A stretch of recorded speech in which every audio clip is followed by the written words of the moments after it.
Yeah, what's good, yo? So, Man United draw 1-1 with Arsenal at Old Trafford, and my God, what have we got to do to get a damn result there?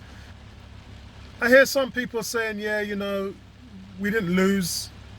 But come on, man, this is like the worst Man United team in years. Every year they have a bad team. Remember, they haven't been great since Fergie left. And every year they have their worst team, and we go there and nothing happens. Nothing. Not even a decade. In fact, the last win we had there was from Welbeck in the FA Cup. It took an ex-Man United player to beat them when we went to Man United at Old Trafford. It's just, again, the team sheet just beggars belief. Why are you playing Torreira at the top in a diamond instead of the guy has led the team last season in tackles, and you're playing him in a position where he's not protecting the back four? I don't get it. All right, for those of you who are more biffed than I am, my only explanation is if you're playing Torreira, who's a ball winner and who's a tackler, that far up the pitch, the only reason why you're doing it is to help the forward line when they're pressing to win the ball back. But yo, we ain't pressing that much. We ain't, seriously, I could measure probably 15% of the game where they were actually putting the heat on Man United's defenders. That's a very limited time of the game. And I really don't understand. If you're going to do that for large parts of the game, then fair enough, you might have a point. But if you're doing that in very small increments of the game, why are you wasting? Torreira was getting out-muscled, shoved off the ball, wrong-footed. He had one chance where he sliced it and it went over the bar. But effectively, they're trying to run Torreira in an 8 role. Look, stop pissing around with the guy and play him in a defensive central midfielder role to protect the back four.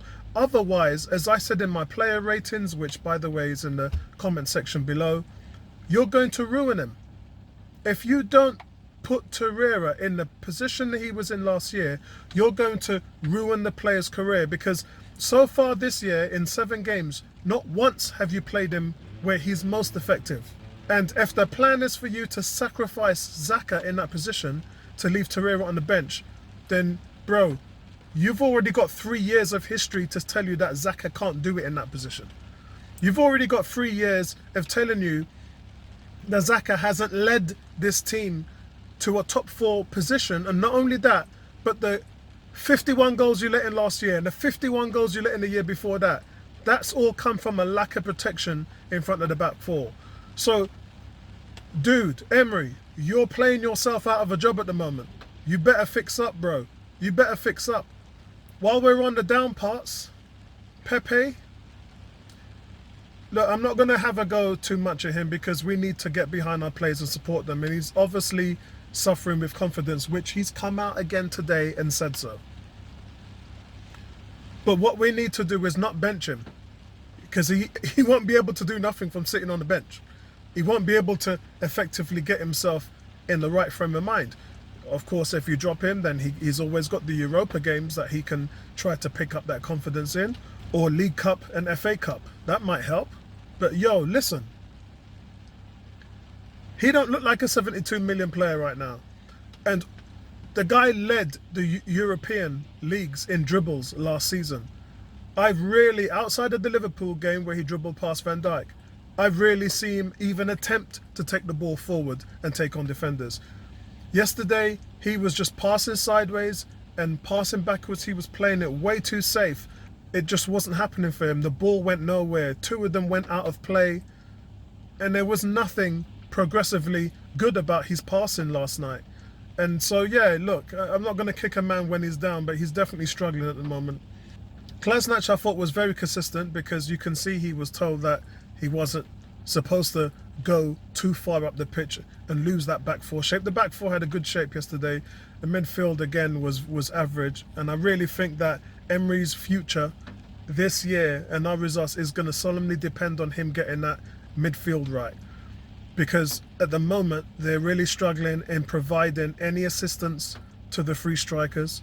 And We all know what their lack of protection the back four's been getting, although United did have less shots on goal than any time. I think we were averaging 32 shots on goal in the 6 games this season, which is horrific. But last night we did well in trying to clog that up, and maybe a part of that is down to how bad Man United are. Seriously guys, for the first hour it was just a horror show. It wasn't enjoyable to watch at all. Saka, in his 5 games, has got 3 assists and a goal, and he really looks good.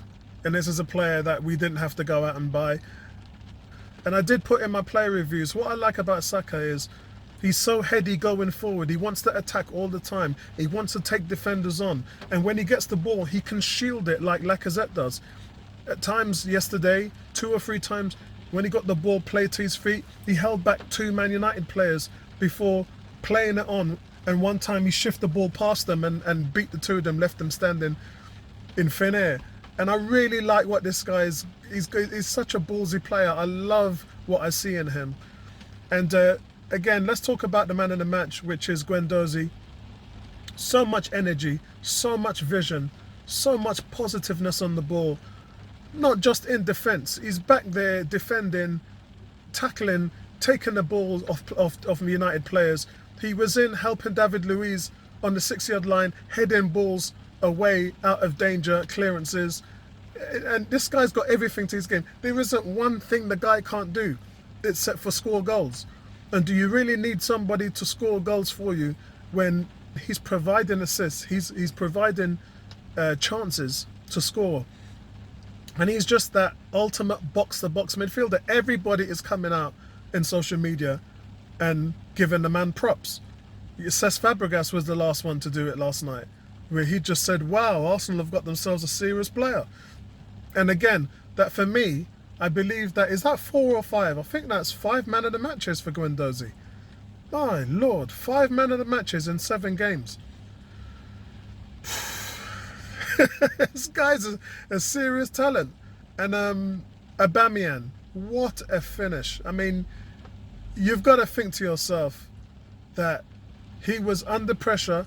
He played well again out wide, trying to link play guys in between. But as soon as Ceballos came on, everything changed. And this is what we're saying. I don't even know whether Ozil can get in the team now that Ceballos is doing what he's doing. Once Torreira came off and Ceballos came on, he provided that missing link that we had. And you've really got to say to yourself, why isn't he starting? Again, that starting midfield 3 should be Torreira as a defensive midfielder, Guendouzi as the holding midfielder, and a point of attack midfielder for the front 3 should be Ceballos. That is our best midfield, and we've known that for a couple of weeks now. The boss should know it. And I thought Callum Chambers did good last night. Obviously he had James running at him, which is never an easy thing. He's a shifty, heady player, and he's got a lot of pace. And Chambers, who doesn't have a lot of pace, he gave him that 5 yards. He stood off him, dared him to run at him, and when he ran, at least Chambers had that extra step that he could keep with him, rather than press up on him tight and allowing him to just blow by you. And I think that's really good experience that we're seeing from Chambers at the moment now. Still don't like him at right back, but he held his own. I'd rather see him playing at centre back. And we live in hope that we're going to see him line up against Rob Holding in the near future. Our schedule's not that difficult right now, but to say that in the Premier League it doesn't mean anything at all.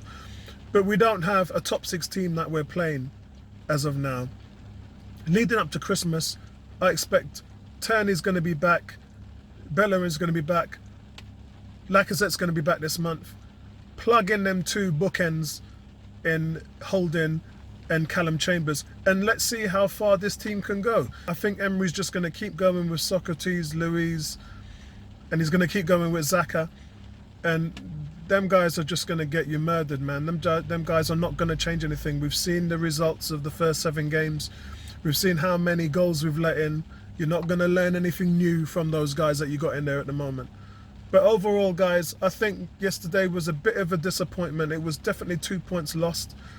We are putting a run together now, so we're unbeaten. We've gone 4 wins on the trot, plus a draw. For the team not to lose is always a positive thing. But going into our schedule now, we've really got to start getting these 3 points and hammering them home. Can't wait till Lacazette comes back. Aubameyang is missing him badly. I believe if Lacazette does come back, then it's likely that Pepe will probably be dropped. I can't really see any other way that it's going to go. You can't drop Saka at the moment. You just cannot drop him. He's such a breath of fresh air. But right now, Emery's got to get it right. So far, team sheet is leading into bad tactics, and the two combined isn't favouring us at all. I'm a little disappointed. What can you say? We didn't lose. Is that a positive? Not really.